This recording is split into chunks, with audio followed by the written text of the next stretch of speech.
Good afternoon, ladies and gentlemen. Former cable news network host Dan Lemon, who was expelled from cable news network for, well, bias, lying, insults, unrestrained self-admiration, has been arrested. Dan came to Minnesota, where it's cold on the streets, as they say, but hot in the soul, and joined a group of those who call themselves defenders of justice, but in reality, they are defenders of criminals. They started a riot, and it happened in a church.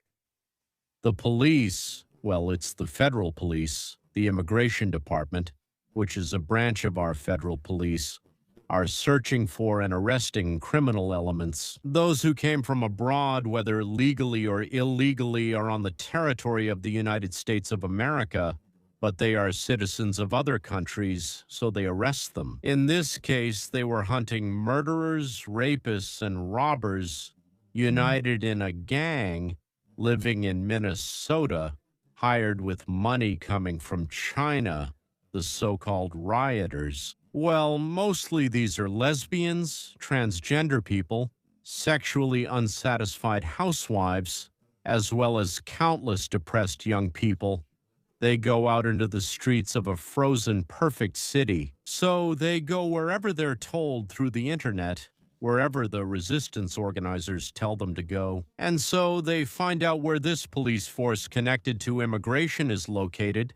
Then they rush there and throw things at the police. They try to hit heads pretty hard with frozen bottles.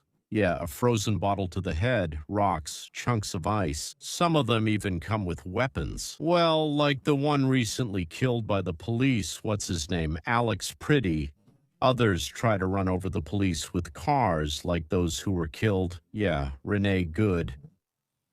Some get run over, police are attacked, some sprayed in the face, and others as well. All these actions are recorded on their smartphones and sent to a center where it is processed and transmitted. It's sent to the internet, various websites, and paid media hired with the same money. Dan Lemon, as he says, just happened to be near the church in freezing cold. What he was doing out there on the street where the protesters were heading. There were no police officers in the church. There were no criminals in the church, but there were people there. I think the main enemies are China and the Democratic Party, including the globalists. These are normal, family-oriented people who go to church, have morals, and, oh horror, love their homeland. That's the scariest thing.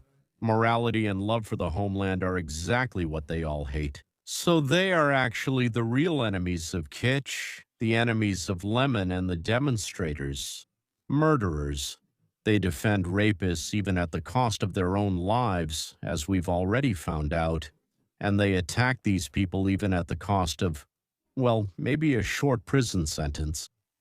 So, a crowd of hooligans broke in, mercenaries, hired hooligans, yes, they broke in. In St. Paul's Church in Minneapolis during the service, the crowd was shouting, howling, whistling, running around the church, pushing parishioners and not letting the pastor speak. In the middle of all this chaos, Lemon, with a camera, microphone, and lighting operator, was telling how the people had risen up against the tyrant Trump. Here are the bloodthirsty police officers, how they selflessly, well, we already know for sure that they selflessly come to churches. In this case, they came to this church, where, as we already know, there was neither police nor crime. To show their love for criminals from abroad, meaning those who came from other countries. They love them, and their hatred for believers and moral citizens, citizens of the United States of America. After that, Lemon started accusing the pastor of being a police agent, of brainwashing the parishioners. Vladimir Ilyich Lenin, in my opinion, said the same thing. No, federal, opium. Religion is the opium of the people, opium for the people. Yes, I think opium existed back then, fine. But maybe religion is the opium of the people? The people are lucky they have opium. Well, all right. The federal police have already arrested 8 people. So, as they say, the hooligans, including Lemon, are subject to 6 laws, just specific laws that prohibit invading places of worship with protests, shouting there, disturbing parishioners from praying or disrupting services and so on. Lemon says that he's a journalist and that he just happened to be passing by while a piano was standing in the bushes. There was a story like that with Gillens, and he just happened to be passing by and saw the protesters. He happened to know their leaders, even though it was supposedly spontaneous with no leaders. But according to the prosecutor's office, they claim to have evidence that he coordinated it. Can you believe how awful that is? He coordinated it. No way he'd lie, right?